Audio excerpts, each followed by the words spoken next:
In this lesson, we are continuing our discussion of different transformations of our parent graphs. And the title of this section is Stretching Functions Vertically, but we're actually going to be looking at 3 different transformations, not just the vertical stretch, but they're all controlled by the same letter, if you will, in our general form. So we've already learned that shifting functions does not change the shape of the graph. So what you're going to see on this quiz and going forward is we're just adding to what we've already learned. So you're still going to see shifts on this quiz because it's prerequisite material.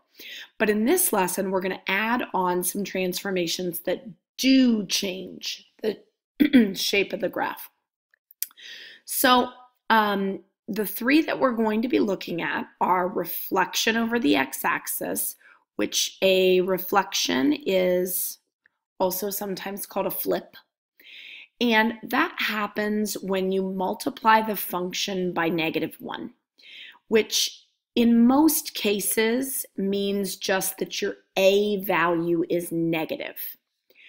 Vertical stretch happens when the function is multiplied by a factor that is bigger than 1. This means that the absolute value of a is bigger than 1 because stretch has nothing to do with whether it's negative or not. That causes the reflections. So we don't care whether the number is positive or negative for a stretching or shrinking. And in this particular curriculum, they call it vertical compression, which means the same thing as vertical shrink. And that happens when we multiply a function by a factor that's between 0 and 1. And again, when we're talking about multiplying, we're talking about just the value itself. That's why we say absolute value of a, because the negative has nothing to do with compression or stretch. These are totally separate. You only look at the sign to see if it's reflected or not. The rest of it, you ignore the sign as to whether it's positive or negative.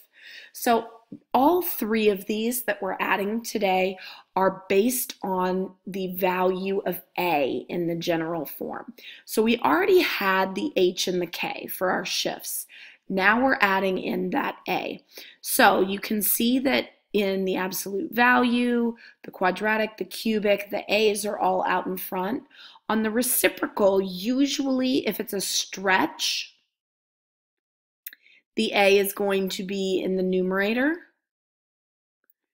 If it's a shrink, then you would have something like this.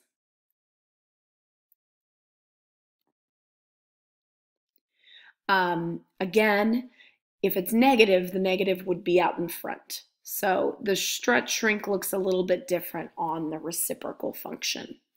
Most of the questions that you're going to have in this section, though, are going to be either quadratic or cubic. Cubic, this is the first time that we've used a cubic for an assessment. So you can see, looks just really like the quadratic there. So in example 1, it says the graphs of f of x in red below. So each of these, red graphs is f of x. It says they resemble the graphs of g of x equals x squared. So this is our quadratic parent graph that's in blue in each of these examples. But they have been changed somewhat. For each f of x, determine which equation is correct. Now, I want to reiterate to you what I've been trying to say in a lot of these videos, and that is that if you want to, you can work backwards. You could use Desmos and put these equations in and see which one matches your red. However, if we know what we have written up here, it really should be just kind of a narrowing down. If I look at my red graph here, I can see that this red graph is wider than the blue parent graph.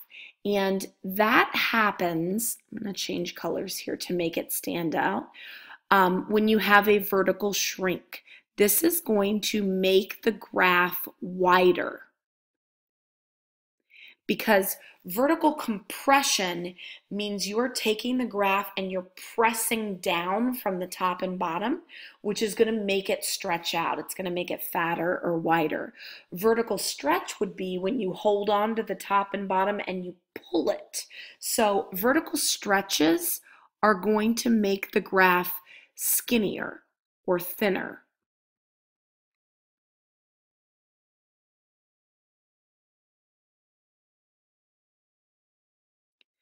So when I look at this graph is wider than the parent. So that means that I should be looking for an equation that has a vertical compression, meaning that I should have an A value. So because these are quadratics, I'm looking at this set of parent graphs.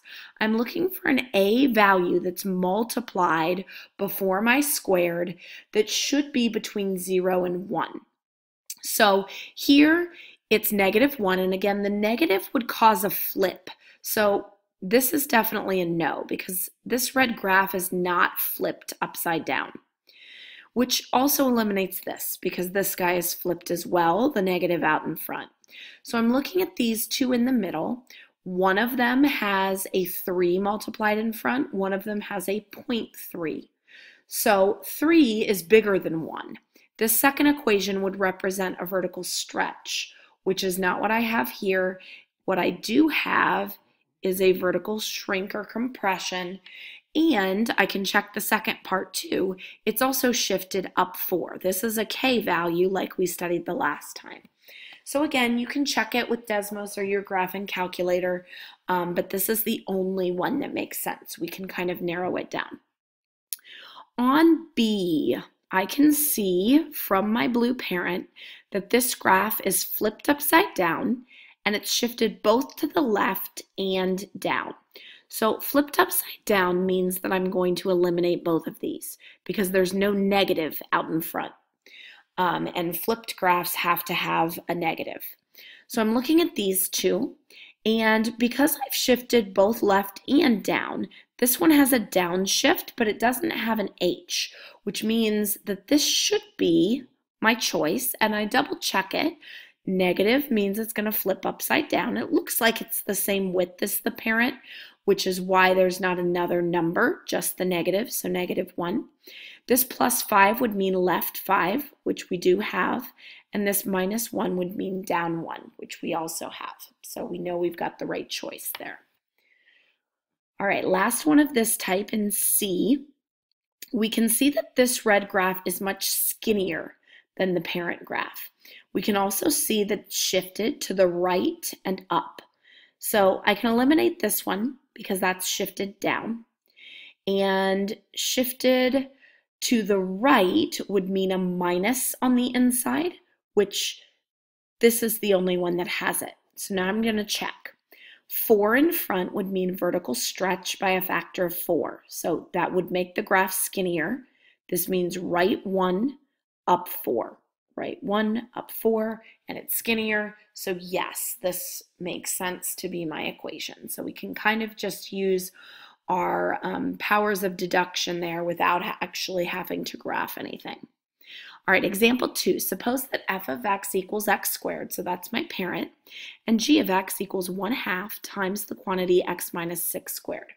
What transformations would be used to describe the graph of g of x compared to the graph of f of x? So here we would say g of x is f of x, and then we say the transformations. So this 1/2 out in front, that's an A value because it's multiplied. 1/2 is between 0 and 1. So this is a vertical compression. So vertically compressed. And typically we say by what the factor is, 1/2. And running out of room here, shifted. This -6 is on the inside of the parentheses. So we look, inside is an H. And so we learned in the last lesson, negative H's go to the right. So shifted right 6 units. And there we go, because we've accounted for both of the things that are changed from the parent graph, which is the plane x squared. All right, example 3. Suppose that f of x equals x cubed and g of x equals negative 4x cubed plus 3. And then it asks us to do the same thing. So we're going to describe with transformations. So g of x is f of x. And then the negative, that tells me that it's reflected or flipped over the x-axis.